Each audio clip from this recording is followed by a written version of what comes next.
তো আমরা তোমাদেরকে গত ক্লাসে অ্যান্টিবায়োটিক নিয়ে শুরু করেছিলাম, বেশ কিছু দূর এগিয়েছি। তো অ্যান্টিবায়োটিক রেজিস্ট্যান্স নিয়ে মনে হয় আমরা কথা বলছিলাম।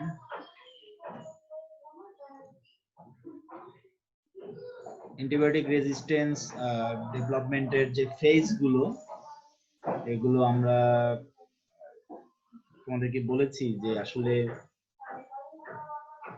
অ্যান্টিবায়োটিক বিষয়টা যখন থেকেই মার্কেটে এসেছে ঠিক তখন থেকেই রেজিস্ট্যান্সটাও ডেভেলপ করেছে। মুভিন এটা লাগিয়ে দাও।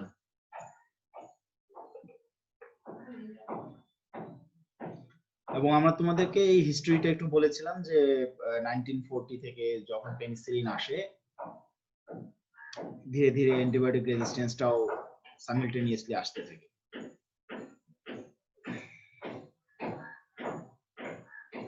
আমরা তোমাদেরকে দুটো শব্দের ডিফারেন্স বলেছিলাম, একটা হচ্ছে রেজিস্ট্যান্স আর একটা হচ্ছে পারসিস্টেন্স। রেজিস্ট্যান্স মানে হচ্ছে তারা অ্যান্টিবায়োটিকের এগেইনস্টে কিছু মেকানিজম ডেভেলপ করে ফেলে এবং সেই সেলগুলো আলটিমেটলি যদি আবার গ্রো করে তাহলে তাদেরকে কিল করা মুশকিল হয় সেম ড্রাগ। আর পারসিস্টার সেল হচ্ছে স্বভাবতই আমরা কিছু ড্রাগ খাবো, ড্রাগ খেলে সব ব্যাকটেরিয়া মারা যায় না, কিছু ব্যাকটেরিয়া বেঁচে থাকে কিন্তু স্টিল তারা সেনসিটিভ, ওই অ্যান্টিবায়োটিকের এগেইনস্টে সেনসিটিভ। তারা হচ্ছে পারসিস্টার সেল। তো পারসিস্টার সেল নিয়ে আমাদের খুব বেশি টেনশন হয় না, কারণ তারা যেহেতু সেনসিটিভ আছে তাদেরকে আমরা অ্যান্টিবায়োটিক দিয়ে কিল করতে পারি। কিন্তু মুশকিলটা হয় রেজিস্ট্যান্স সেলটা নিয়ে। আমরা কেন অ্যান্টিমাইক্রোবিয়াল রেজিস্ট্যান্স ডেভেলপ করে, কি মেকানিজমে, সেটা সম্পর্কে একটু ডিটেইল জানবো। কারণ নাওএডেজ ওয়ার্ল্ড ওয়াইড আমরা যে গ্লোবাল থ্রেট গুলো আছে, ভাইরাস নিয়ে আমরা একটা গ্লোবাল থ্রেটের মধ্যে আছি। প্যান্ডেমিক বর্তমানে যেটা চলছে করোনা, এই ভাইরাসের পাশাপাশি ব্যাকটেরিয়ার আমাদের জন্য গ্লোবাল থ্রেট, বিশেষ করে অ্যান্টিমাইক্রোবিয়াল রেজিস্ট্যান্স। এবং ওয়ার্ল্ড ওয়াইড বেশ কিছু কান্ট্রিতে বিভিন্ন অ্যান্টিবায়োটিকের এগেইনস্টে রেজিস্ট্যান্স ডেভেলপিং ব্যাকটেরিয়া খুঁজে পাওয়া গেছে। যখন নাকি একটা ব্যাকটেরিয়া, ধরো ইকোলাই, কয়েকটা ড্রাগের এগেইনস্টে রেজিস্ট্যান্স ডেভেলপ করে, তাকে আমরা বলি multi drug resistance, MDR bacteria. তোমরা হয়তো নাম শুনে থাকবে এমডিআর টিউবারকুলোসিস, এমডিআর টাইফয়েড, হ্যাঁ, এরকম এমডিআর ইউটিআই, এরকম বলে অনেক সময়। মাল্টি ড্রাগ রেজিস্ট্যান্স ইউটিআই হয়েছে। তো যখন অনেকগুলো ড্রাগ, মোটামুটি অলমোস্ট প্রায় সবগুলো ড্রাগের এগেইনস্টে রেজিস্ট্যান্স ডেভেলপ করে, তাদেরকে বলে এক্সটেন্সিভলি ড্রাগ রেজিস্ট্যান্স, এক্সডিআর মানে ব্যাকটেরিয়া। আর যখন সব ড্রাগের এগেইনস্টে তৈরি হয়ে যায়, কিছু কিছু কি বলে হসপিটাল অ্যাকোয়ার্ড ডিজিজ হচ্ছে ইদানিং আমাদের আইসিইউ থেকে, ভেন্টিলেটর থেকে, সেখানে কিছু ব্যাকটেরিয়া পাওয়া গিয়েছে, ভিআরই ব্যাকটেরিয়া বা ভ্যানকোমাইসিন রেজিস্ট্যান্স ইন্টারকক্কাই বা pseudomonas aeruginosa, even MRSA methicillin resistance staphylococcus aureus. এই কয়েকটা ব্যাকটেরিয়া ইতিমধ্যে টোটালি ড্রাগ রেজিস্ট্যান্স হয়ে গিয়েছে, টিডিআর বলে। এবং এই এক্সডিআর এবং টিডিআর ব্যাকটেরিয়া নামগুলো কিন্তু একটু মানে মনে রাখতে হবে, বিকজ সামনের দিনে আমরা যখন হসপিটাল সেটিংসে বা বিভিন্ন জায়গায় কাজ করতে আগ্রহী হই বা কাজ করার সুযোগ হয়, সেক্ষেত্রে এই শব্দগুলো কিন্তু ফিরে আসবে, এমডিআর, এক্সডিআর, টিডিআর। এমডিআর মানে হচ্ছে বেশ কিছু ড্রাগের উপরে সে মাল্টি ড্রাগ রেজিস্ট্যান্স, আর এক্সডিআর হচ্ছে এক্সটেন্সিভলি ড্রাগ রেজিস্ট্যান্স, টিডিআর মানে হচ্ছে টোটালি ড্রাগ রেজিস্ট্যান্স। কিছু কিছু ব্যাকটেরিয়া পাওয়া গেছে টোটালি ড্রাগ রেজিস্ট্যান্স, এবং দে আর সুপারবাগস, দে আর কল্ড। অনেক সময় দেখবা সুপারবাগ টার্মটা আসবে। ব্যাকটেরিয়া কেন এটা তৈরি করে? স্যার একটা কোশ্চেন ছিল স্যার যেটা টিডিআর ওটার সাথে কি individually person to person vary করে না স্যার? এটা তো স্যার সবার ক্ষেত্রে সেম কথা না। যে ব্যাকটেরিয়াটা দিয়ে আক্রান্ত হয়েছি, যদি ওই ব্যাকটেরিয়াটা আমার শরীরে আসে, তাহলে ওটা যে যার শরীরেই যাক না কেন ওই ব্যাকটেরিয়াটা, সে টিডিআর হিসেবেই ট্রিটেড হবে, টোটালি ড্রাগ রেজিস্ট্যান্স হিসেবেই। এবং টিডিআর যে ব্যাকটেরিয়া গুলো আছে, মানে ব্যাকটেরিয়াটি, কারণ সব পৃথিবীর সব ইকোলাই তো আর টিডিআর হয়ে যায়নি, কারণ ইকোলাই যেটা টিডিআর হয়েছে সেই মানুষটা হয়তো মারা গিয়েছে, হয়তো সবাইকে সে মানে এটা ইনফেক্ট করতে পারেনি। তো টিডিআর যার হবে যে ব্যাকটেরিয়া দিয়ে, সেই ব্যাকটেরিয়াটাকে আমরা টিডিআর বলছি, মানুষটাকে না, ইন্ডিভিজুয়াল পার্সনটাকে বলছি, ওই ব্যাকটেরিয়াটাকে বলছি। আর ওই ব্যাকটেরিয়ার ওই স্পেসিসটা যে সবাই টিডিআর এ আক্রান্ত হয়ে গেছে তা কিন্তু না। যেমন আমি বললাম সিউডোমোনাস অ্যারোজিনোসা, সিউডোমোনাস অ্যারোজিনোসা, সব সিউডোমোনাস পৃথিবীতে এখন যত সিউডোমোনাস আছে সবাই যে টিডিআর হয়ে গেছে তা নয়। হ্যাঁ, হয়তো ওই হসপিটালে যেগুলো পাওয়া যায়, যে হসপিটালটাতে পাওয়া গেছে তারা শুধু টিডিআর হয়ে গেছে। তো এটা ব্যক্তির ক্ষেত্রে প্রযোজ্য না, এটা হচ্ছে ব্যাকটেরিয়ার ক্ষেত্রে প্রযোজ্য। কোন ব্যাকটেরিয়া কোন মানে হসপিটালে হয়েছে, সেই হসপিটালের ওই ব্যাকটেরিয়াটাকে আমরা টিডিআর বলছি। তো এটা সাধারণত এই ডেভেলপিং কান্ট্রিজে বেশি পাওয়া যাচ্ছে। আমাদের দেশে প্লাস ভারত মহাদেশে টিডিআর ব্যাকটেরিয়ার সংখ্যা দিন দিন বৃদ্ধি পাচ্ছে। যত দিন যাচ্ছে টিডিআর ব্যাকটেরিয়ার সংখ্যা বৃদ্ধি পাচ্ছে। তো এই ব্যাকটেরিয়া গুলো কেন অ্যান্টিমাইক্রোবিয়াল রেজিস্ট্যান্স ডেভেলপ করে, সেটা হচ্ছে আমরা ডারউইনের ইভোলিউশনারি থিওরি জানি, সার্ভাইভাল অফ দ্য ফিটেস্ট। প্রকৃতি যখন আমাদেরকে তৈরি করেছে, আমাদের নিজস্ব কিছু রেজিস্ট্যান্স মানে পৃথিবীতে বেঁচে থাকার জন্য আমাদের কিছু মেকানিজম শরীরের মধ্যে দিয়ে দিয়েছে। তোমরা খেয়াল করতে পারো যে আমাদের শরীরেও ইমিউনিটি আছে, শরীরটা যেন সহজেই নষ্ট না হয়ে যায়, বডি যেন ঠিক থাকে। তো এই জন্য আমাদের ইমিউনিটি কাজ করে। তো সেভাবে ব্যাকটেরিয়াও চেষ্টা করে তাদের বডিটাকে কিভাবে ঠিক রাখতে পারে। এখন এই যে আমরা বাইরে থেকে অ্যান্টিবায়োটিক ব্যবহার করছি, বা যে কোনো ধরনের স্ট্রেস মিনিমাইজ করার জন্য যে কোনো অ্যানিমেলে তোমার কিছু ইন্ট্রিনজিক মেকানিজম থাকে, ন্যাচারাল রেজিস্ট্যান্স থাকে। আমার শরীরে যেমন ন্যাচারাল রেজিস্ট্যান্স আছে, আমার ইমিউনিটি, আমার ইমিউন সেলগুলো আমাকে সেই রেজিস্ট্যান্সটা দেয়, সেরকম ব্যাকটেরিয়ারও কিছু আছে। ব্যাকটেরিয়ার এই ইন্ট্রিনজিক রেজিস্ট্যান্স গুলো সাধারণত প্রত্যেকটা ব্যাকটেরিয়া আছে। যেমন একটা উদাহরণ দিই, যে আমাদের ব্যাকটেরিয়ার উপরে একটা সেল ওয়াল এবং সেল কি বলে লিপোপলিস্যাকারাইডের একটা মেমব্রেন আছে। তো ব্যাকটেরিয়ার সেল ওয়াল এবং লিপোপলিস্যাকারাইডের যে মেমব্রেন, এরা কিন্তু আউটার মেমব্রেন যেটা গ্রাম নেগেটিভের, এরা কিন্তু সহজেই সবকিছুকে সেলের ভিতরে পাস করতে দেয় না। এই জন্য গ্রাম নেগেটিভ ব্যাকটেরিয়াকে ট্রিট করা একটু ডিফিকাল্ট। এটা একটা তার ইন্ট্রিনজিক রেজিস্ট্যান্স, যে সে কি বলে একটা ব্যারিয়ার তৈরি করেছে সেলের বাহিরে, যাতে করে তোমার ওই ড্রাগ গুলো ভিতরে যেতে না পারে, বা যে কোনো স্ট্রেস মলিকুল, ড্রাগ বলবো না, স্ট্রেস মলিকুল এনিথিং হতে পারে, যে কোনো কিছু হতে পারে। এই স্ট্রেস মলিকুল বা স্ট্রেস তৈরি করতে পারে এমন কোনো জিনিস যাতে শরীরের ভিতরে না যায়, এটা হচ্ছে ইন্ট্রিনজিক একটা ফ্যাক্টর। আবার সেই ইন্ট্রিনজিক ফ্যাক্টর গুলোর বাহিরেও আরো কিছু ইনডিউসড ফ্যাক্টর থাকে, যেমন কিছু জিন থাকতে পারে, যে জিনগুলো আসলে অন্য সময় এক্সপ্রেস হয় না, নিজের শরীরেই আছে, ক্রোমোজোমের ভিতরেই আছে তাদের, কিন্তু যখন এই অ্যান্টিবায়োটিক গুলোর এক্সপোজার হয়, তখন সেই জিনগুলো কি বলে এক্সপ্রেস করতে পারে। এটাকে বলে ইনডিউসড মানে ন্যাচারাল রেজিস্ট্যান্স। ন্যাচারালি, কারণ হচ্ছে তার শরীরের মধ্যেই ছিল জিনগুলো, কিন্তু সেটাকে এক্সপ্রেস করার প্রয়োজন হয় না এতদিন। এখন এসে ওই অ্যান্টিবায়োটিক যখন কি বলে আমরা দিচ্ছি তাকে কিল করার জন্য, তখন সেগুলোকে ইনডিউস করতে পারে, এক্সপ্রেস করতে পারে। তো ন্যাচারাল রেজিস্ট্যান্স এই দুই প্রকার হয়, তবে মূলত ইন্ট্রিনজিকটাই মেইনলি আমরা খুব থাকি, কারণ গ্রাম নেগেটিভ ব্যাকটেরিয়া কিল করা একটু ডিফিকাল্ট।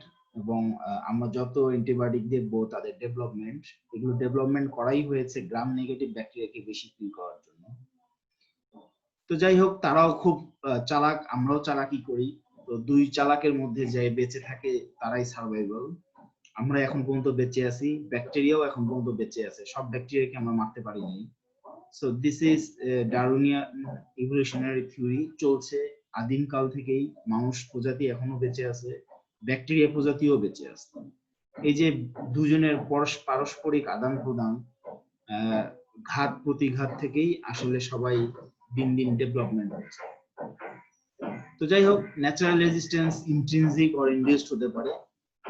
আমরা কয়েকটা উদাহরণ দেখি, এখানে আছে। আমি তিনটা বলবো। এন্টারোকক্কাই ব্যাকটেরিয়া গুলো সাধারণত তাদের ইন্ট্রিনসিক রেজিস্ট্যান্স, মানে এই লিপোপলিস্যাকারাইডের লেয়ারের কারণে তিনটা অ্যান্টিবায়োটিক এগেইনস্ট ডেভেলপমেন্ট করে ফেলেছে। একটা হচ্ছে অ্যামাইনোগ্লাইকোসাইড, সেফলোস্পোরিন আর লিঙ্কোসামাইডস। ইকোলাই ম্যাক্রোলাইডের এগেইনস্টে যে ডেভেলপমেন্ট করেছে অ্যান্টিমাইক্রোবিয়াল রেজিস্ট্যান্স, ইকোলাই ব্যাকটেরিয়া। আমাদের এই ব্যাকটেরিয়াটা ইন্ট্রিনসিক মেকানিজমের কারণে এই ম্যাক্রোলাইডের এগেইনস্টে এসে রেজিস্ট্যান্স। আর সিউডোমোনাস অ্যারোজিনোসা গ্রাম নেগেটিভ ব্যাকটেরিয়া খুবই মানে নটোরিয়াস। মোটামুটি সব ড্রাগের এগেইনস্টেই সে অ্যান্টিমাইক্রোবিয়াল রেজিস্ট্যান্স ডেভেলপ করেছে, যেটা ইন্ট্রিনসিক মেকানিজম।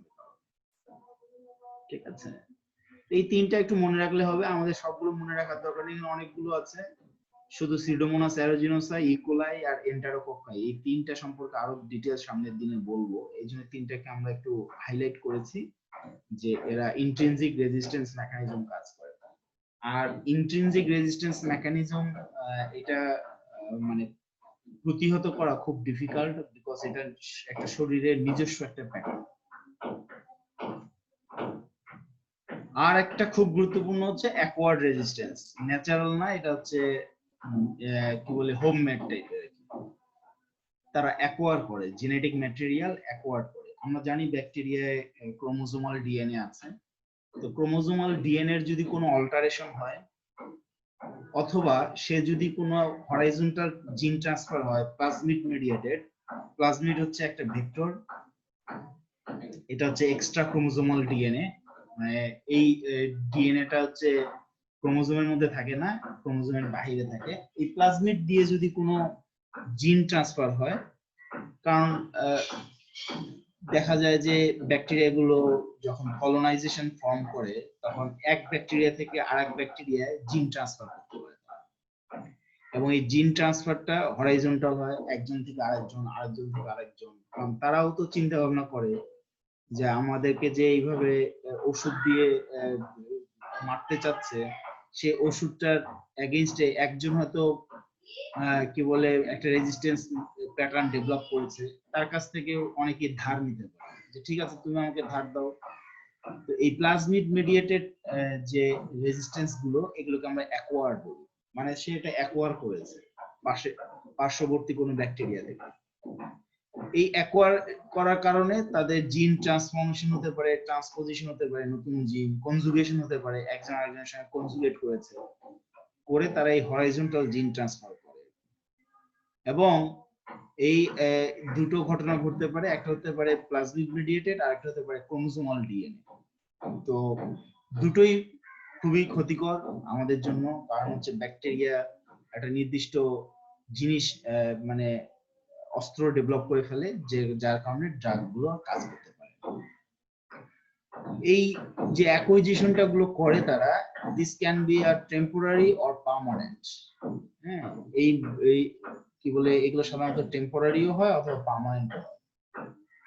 তবে প্লাজমিড মিডিয়েটেড যে জিন ট্রান্সফার, প্লাজমিড মিডিয়েটেড মানে হচ্ছে যে এক্সট্রা ক্রোমোজোমাল ডিএনএ মিডিয়েটেড যে ট্রান্সফার, এইটা হচ্ছে মোস্ট কমন রুট। কারণ ক্রোমোজোমাল ডিএনএ তে কোনো অল্টারেশন হলে সে ব্যাকটেরিয়া বাঁচার কথা না। ক্রোমোজোমাল ডিএনএটা এমনি ছোট, তার মধ্যে যদি আবার তুমি এখানে অল্টারেশন করো, তাহলে ব্যাকটেরিয়া বাঁচবে না। বেটার হয় সে প্লাজমিড মিডিয়েটেড, মানে অন্যের কাছ থেকে ধার নেয়া জিন দিয়ে সে এটা করতে পারে। এবং যেটা হয়, তারা এই যে বিভিন্ন স্ট্রেসর, যে আমরা ইউভি রেডিয়েশন, কেমিক্যালস, খাবার না পাওয়া, স্টারভেশন, নানান কারণে তারা এই কি বলে জিনগুলোতে এই প্লাজমিড গুলো নিয়ে এসে এবং তারা সেটাকে পরিবর্তন ঘটায়, সাবস্টিটিউশন করে, ডিলিশন করে, এডিশন করে, নানান রকমের জেনেটিক মিউটেশন করে তারা একটা পর্যায়ে গিয়ে পৌঁছায়। মোস্ট অফ দ্য কেসে এই অল্টারেশন বা ডিলিশন গুলো তাদের জন্য ক্ষতিকর। মনে রাখবা যে তাদের যে কোনো জিনিসই তাদের জন্য ক্ষতিকর, কিন্তু তারা ওই যে অল্টারেশন করতে করতে দেখা যায় যে একটা সময় গিয়ে তারা অ্যাডাপ্টেড হয়ে যায়। এবং আমাদের হিউম্যান সেলেও যেরকম হয়, ব্যাকটেরিয়াল সেলেও আছে 10⁶ to 10⁹ সেল যখন ডিভিশন হয় তখন একটা bacteria on an average mutation হয়। মোস্ট অফ দ্য কেসে আমাদের শরীরেও কিন্তু যখন সেলগুলো গ্রো করে, এভরি 10⁶ to 10⁸ সেলের এগেইনস্টে একটা মিউটেশন ঘটে। যদি সেই মিউটেশনটা সঙ্গে সঙ্গে আমরা কারেকশন না করি তাহলে ক্যান্সার তৈরি হয়ে যাবে। ক্যান্সার সম্পর্কে তোমার ডিটেল জানবে 4th ইয়ারে, তখন এগুলো বলা হবে। আমাদের সেল যখন ডিভিশন হয় তখন এই ধরনের ক্যান্সারাস সেল তৈরি হতে পারে। একটা সেল যদি কোনোভাবে বেঁচে যায় ক্যান্সারাস, তাহলে সে আরো মাল্টিপ্লিকেশন করে টিউমার তৈরি করবে, আলটিমেটলি সারা শরীরে ছড়িয়ে যাবে।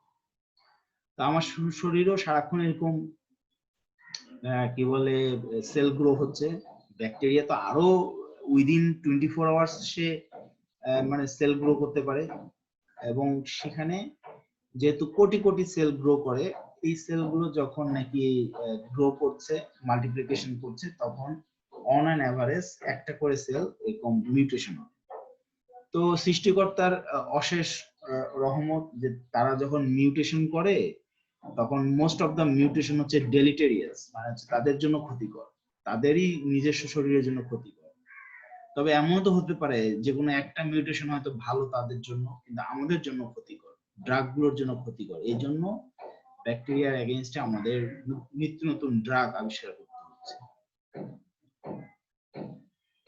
এবং কিছু কিছু জিন তারা এই মিউটেশনের মাধ্যমে অ্যাকোয়ার করে, যেগুলো আসলে ড্রাগ গুলোকে নষ্ট করে দেয় বিভিন্ন মাধ্যমে ড্রাগ গুলোকে আসতে দেয় না। সেগুলো আমরা দেখবো যে কয়টা পাথ হয়ে আছে। মোট 4টা পাথ হয়ে আছে ব্যাকটেরিয়া, যে 4টা পাথ হয়ে দিয়ে রেজিস্ট্যান্স ডেভেলপ করতে পারে।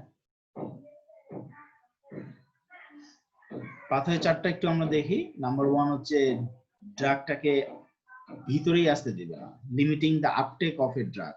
এটা হচ্ছে ইন্ট্রিনজিক মেকানিজম, যেটা আমরা একটু আগে বর্ণনা করেছি, গ্রাম নেগেটিভ ব্যাকটেরিয়া। এরপরে সেকেন্ড মেকানিজম হচ্ছে ড্রাগ টার্গেট। আমরা সাধারণত ড্রাগ গুলোকে যে এনজাইম বা যে প্রোটিন বা যে কোনো যাকে টার্গেট করে বানাই, সেই টার্গেটটাকে যদি মডিফাই করে, এবং এইটা একমাত্র সম্ভব অ্যাকোয়ার্ড, কারণ সে ইন্ট্রিনজিক কোনো মেকানিজমে ড্রাগ টার্গেট চেঞ্জ করতে পারে না। যেমন আমি আমার চাইলেও আমার হাতটাকে পরিবর্তন করতে পারবো না। একবার যখন জন্মগ্রহণ করে ফেলছি, হাত আমার এরকমই দেখতে হবে, চোখ মুখ এরকমই দেখতে হবে, এটাকে আমরা পরিবর্তন করতে পারি না। তৃতীয়টা হচ্ছে ইনঅ্যাক্টিভেটিং এ ড্রাগ শরীরের ভিতরে আসছে কিন্তু তাকে ইনঅ্যাক্টিভেট করে দিবে, ড্রাগের স্ট্রাকচার চেঞ্জ করে দেয়। এটা এক ইন্ট্রিনজিক হতে পারে বা অ্যাকোয়ার্ড হতে পারে। আর 4 নম্বর হচ্ছে অ্যাক্টিভ ড্রাগ রিফ্লাক্স, মানে ড্রাগটাকে অবস্থান করতে দিবে না, ড্রাগটাকে শরীর থেকে বের করে দিবে। এটাও ইন্ট্রিনজিক বা অ্যাকোয়ার্ড হতে পারে। তো প্রথম দুইটা হচ্ছে specifically limiting the uptake of a drug, এটা ইন্ট্রিনজিক, আর মডিফাইং দ্য ড্রাগ টার্গেট এটা হচ্ছে অ্যাকোয়ার্ড। বাকি দুটো হচ্ছে ইন্ট্রিনজিক এবং অ্যাকোয়ার্ড, বোথ মেকানিজমে তারা এটা ডেভেলপ। আর অ্যাকোয়ার্ড হলে বুঝবা যে অ্যাকোয়ার্ড গুলোর মধ্যে ম্যাক্সিমামটা হয় প্লাজমিড মেডিয়েটেড। তো এই জন্য আমরা প্লাজমিড মেডিয়েটেড অ্যাকোয়ার্ড যেগুলো হয় সেগুলো আরো বেশি আমাদের জন্য ক্ষতিকর। Sir modifying a drug target বলতে কি বুঝাচ্ছিলেন স্যার? হ্যাঁ, আমরা বলবো, একটু পরেই বর্ণনা দিচ্ছি। সবগুলো 4টাই বর্ণনা দেব, 4টা কিভাবে এক্সাম্পল দিয়ে আমরা বর্ণনা করব। আচ্ছা, আর একটা জিনিস বলি, নিচের 3টা modifying drug target, ইনঅ্যাক্টিভেটিং a drug R active drug reflux, এই 3টাই গ্রাম পজিটিভ এবং গ্রাম নেগেটিভ বোথ কেসে হবে, কিন্তু 1 নাম্বারটা শুধুমাত্র গ্রাম নেগেটিভ এর ক্ষেত্রে হয়। গ্রাম পজিটিভ ব্যাকটেরিয়া এই 1 নাম্বারটা শো করতে পারে না। তো এই জন্য আমরা টোটাল 4টা যে মেকানিজম দেখলাম সবগুলোই গ্রাম নেগেটিভে পাবো, শুধু গ্রাম পজিটিভে পাবো না 1 নাম্বারটা। এই জন্য গ্রাম পজিটিভকে নিয়ে আমরা অত টেনশনে পড়ি না, এক্সেপ্ট এমআরএসএ মেথিসিলিন রেজিস্ট্যান্স। এটা ছাড়া বাকি গ্রাম পজিটিভ মোটামুটি সবাইকে কিল করা যায়, কিন্তু গ্রাম নেগেটিভ 4টা মেকানিজমই কাজ করে, অতএব কোন মেকানিজমে সে যে রেজিস্ট্যান্স ডেভেলপ করবে এটা ফাইন্ড আউট করা খুব ডিফিকাল্ট। আমরা এখানে সেই 4টা মেকানিজমের একটা গ্রস ওভারভিউ এখানে দেখতে পাচ্ছি ছবিটাতে আমরা যদি দেখি একটা ব্যাকটেরিয়াল সেল দেখা যাচ্ছে। ব্যাকটেরিয়াল সেলের মধ্যে ক্রোমোজোমাল ডিএনএ এবং এক্সট্রা ক্রোমোজোমাল ডিএনএ দুটোই দেখা যাচ্ছে। ক্রোমোজোমাল ডিএনএটা আমাদের প্যাঁচানো আছে, আর এক্সট্রা ক্রোমোজোমাল ডিএনএ তে দেখো এটা একটা সার্কুলার ডিএনএ, এটা প্লাজমিড বলে। এখন এই ব্যাকটেরিয়াটা 4টা উপায়ে রেজিস্ট্যান্স ডেভেলপ করতে পারে। একটা হতে পারে আমরা বলেছি যে limiting the uptake of drug, মানে ড্রাগটাকে শরীরের ভিতরে আসতে দিবে না। এবং ডেফিনেটলি এখানে আমরা দেখতে পাচ্ছি ডান দিকের কোণায় যে ড্রাগগুলো শরীরের ভিতরে আসতে পারছে না, তাহলে এটা গ্রাম নেগেটিভ ব্যাকটেরিয়ার ক্ষেত্রে সবচেয়ে বেশি কার্যকর হবে। 2 নাম্বার আমরা বলেছি ইনঅ্যাক্টিভেশন অফ ড্রাগটাকে ইনঅ্যাক্টিভেট করে দেয়, এবং মডিফিকেশন অফ ড্রাগ টার্গেট। আমরা ড্রাগ এই যে সেল ওয়ালটাকে আমরা টার্গেট করি পেনিসিলিন দিয়ে। এখন এই সেল ওয়ালটার গঠন যদি পরিবর্তন হয়ে যায় কোনো কারণে, তাহলে ড্রাগ টার্গেট কাজ করবে না, ড্রাগগুলো মডিফিকেশন হয়ে গেল। 3 নাম্বার আমরা বললাম ইনঅ্যাক্টিভেশন অফ ড্রাগ, যেটা কি বলে ইন্ট্রিনসিক এবং অ্যাকোয়ার্ড দুটোই হতে পারে। এখানে ড্রাগগুলোর চেহারা পরিবর্তন হয়ে যাবে। দেখো ড্রাগ দিয়েছিলাম কেমন, গিয়ে চেহারা হয়ে গেছে আরেক রকম, গেল কিরকম ডায়মন্ডের মতো আকার, যাওয়ার পরে স্টার লাইক চেহারা হয়ে গেছে। এই চেহারা দিয়ে সে কাজ করতে পারবে না। আর একটা হতে পারে ইফ্লাক্স পাম্প। ইফ্লাক্স পাম্প মনে হচ্ছে যেগুলো শরীর থেকে বের করবে দিলে ড্রাগ, এবং সেটা আমরা দেখতে পাচ্ছি ড্রাগগুলোকে সে বের করে দিচ্ছে। তাহলে একটা নির্দিষ্ট কনসেন্ট্রেশনের আগেই সেই ড্রাগগুলো শরীর থেকে বের হয়ে যাবে। এভাবে 4টা মেকানিজম কাজ করে। আমরা একটু প্রত্যেকটাই বর্ণনা দিব। লিমিট দ্য আপটেক, আমরা কিছু এক্সাম্পল দিই এখানে কিভাবে আপটেকটাকে লিমিট করে ড্রাগ রেজিস্ট্যান্স ডেভেলপমেন্ট করেছে। নাম্বার 1, আমরা জানি যে মাইকোব্যাকটেরিয়াম টিউবারকুলোসিস বা মাইকোব্যাকটেরিয়াম লেপ্রি দুটো ডিজিজ, একটা হচ্ছে যক্ষা আর একটা হচ্ছে কুষ্ঠরোগ। এদের আউটার মেমব্রেনে মাইকোলিক অ্যাসিড আছে, এবং এই মাইকোলিক অ্যাসিড গুলো হাইলি লিপিড কন্টেন্ট। সো এই ড্রাগগুলো সহজেই এই ব্যাকটেরিয়াতে সহজেই সব ড্রাগ পাস করতে পারবে না। শুধুমাত্র পাস করতে পারে হচ্ছে রিফাম্পিসিন, আইসোনিয়াজাইড বা ফ্লুরোকুইনিন, এই ড্রাগগুলো। অথবা আন্দাজে সব ওষুধ যদি আমি তাকে দিই তাহলে কিন্তু কাজ হবে না, আপটেকটা হবে না। আবার মাইকোপ্লাজমা যে সব ব্যাকটেরিয়া আছে, মাইকোপ্লাজমার সেল ওয়াল নাই, হ্যাঁ, তো তাদেরকে যদি তুমি বিটা ল্যাকটাম বা গ্লাইকোপেপটাইড ড্রাগগুলো দিয়ে টার্গেট করো, কাজ হবে না। মাইকোপ্লাজমা যে সব ব্যাকটেরিয়া আছে তাদেরকে এই সব ড্রাগ দিয়ে ট্রিটমেন্ট করা যাবে না, কারণ তাকে তো সেল ওয়ালই নাই, তার কাজ করবে। এন্টারোককাইয়ের ক্ষেত্রে আমরা বলেছি এন্টারোককাইয়ের ক্ষেত্রে পোলার মলিকুল গুলো সহজে পাস করতে পারে না, এই জন্য অ্যামাইনোগ্লাইকোসাইড, সেফালোস্পোরিন এবং নানান যে ড্রাগ গুলো আছে সহজে এন্টারোককাইকে কিল করতে পারে না।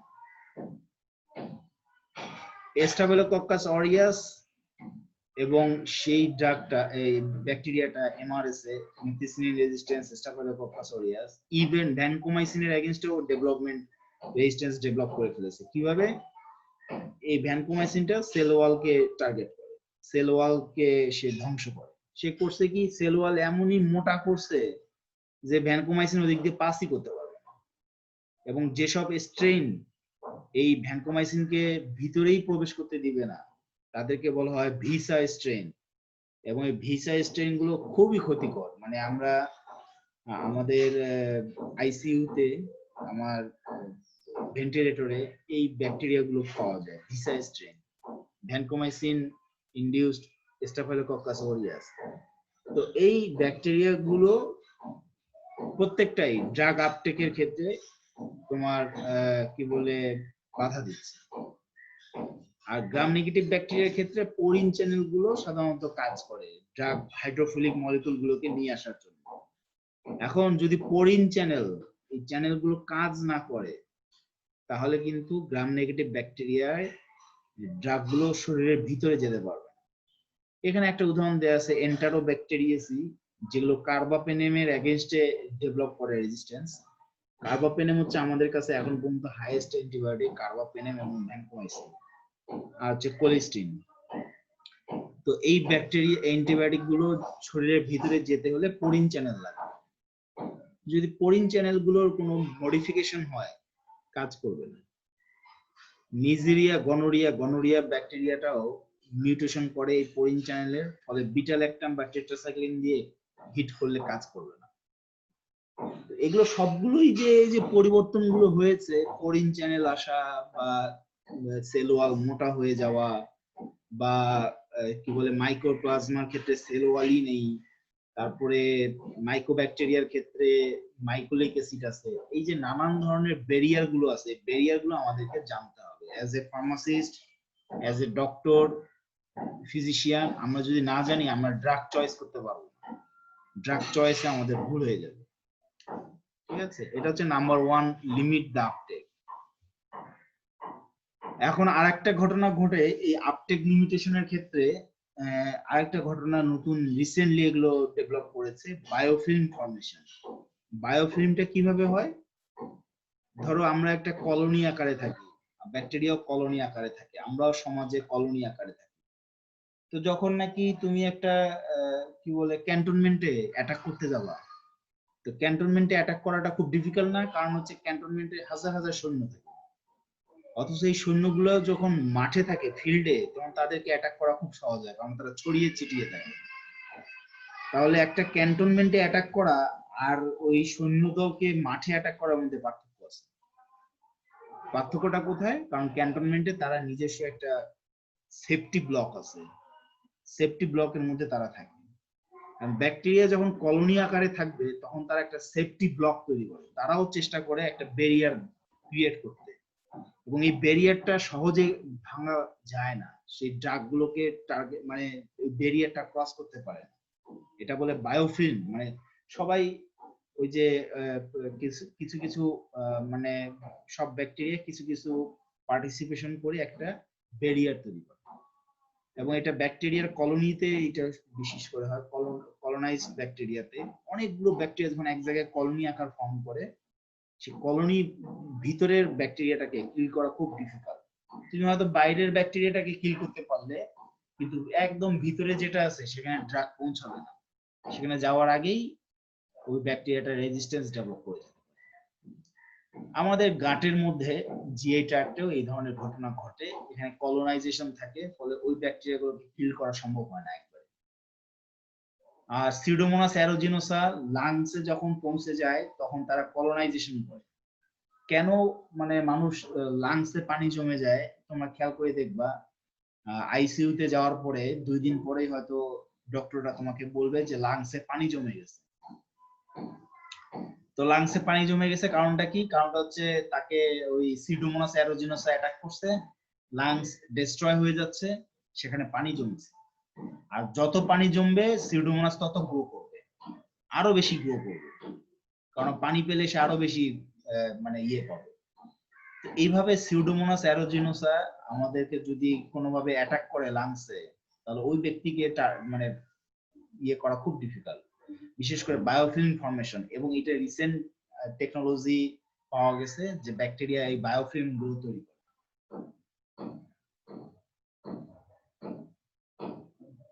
বায়োফিল্ম গুলো কি করে দেখো, হোস্ট ইমিউন সিস্টেমকেও তো মানে থেকে আমাদেরকে প্রোটেকশন দিচ্ছে ব্যাকটেরিয়াকে, প্লাস এই ড্রাগ দিয়েও প্রোটেকশন দিচ্ছে।